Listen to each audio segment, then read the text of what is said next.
शंका 105।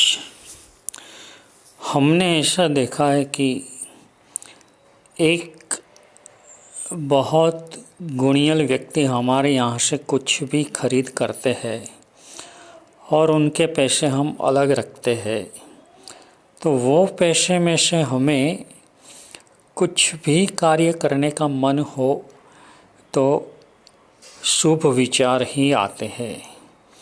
और दूसरे एक व्यक्ति आते हैं, उनके जब हम पैसे लेते हैं तो वो पैसों से हम कुछ भी कार्य करने जाते हैं तब नेगेटिव सोच आती रहती है। तो क्या ये पैसों में भी ऐसी असर रहती है? समाधान 105। जिस व्यक्ति का जैसा मन का परिणाम होता है वैसा ही उनकी चीज़ों में भी हमें परिणाम कभी कभी दिखने को मिल सकता है, जिस तरह तुमने तो अनुभव किया है।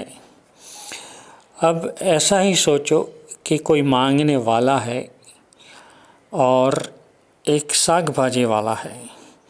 तुम्हें परचूरण की ज़रूरत है, साग भाजी वाले के पास भी है और मांगण जो है उसके पास भी है। तुम दो में से किसके पास से लोगे? तो तुम्हारे मन के अंदर नक्की करते हो कि जो मांगने वाले हैं उनसे तो हमें नहीं लेना चाहिए, और जो साग भाजी वाला है उनके पास से लेने में हमें कोई वांधा नहीं, ऐसा हमको लगता ही है। और ऐसा बनता भी है कि वो जब मांगता ही रहता है तो वो पैसे जब हमारे पास आएंगे तब उसमें से हमें इतना लोभ करने का मन होएगा, उसको संभाल कर रखने का मन होएगा, जबकि हमें उसका उपयोग करना है। या तो हमें वो पैसों वापरने से बहुत अच्छा विचार नहीं आता। जो अच्छे लोग होते हैं वो तो ऐसे परचूरण लेते भी नहीं हैं।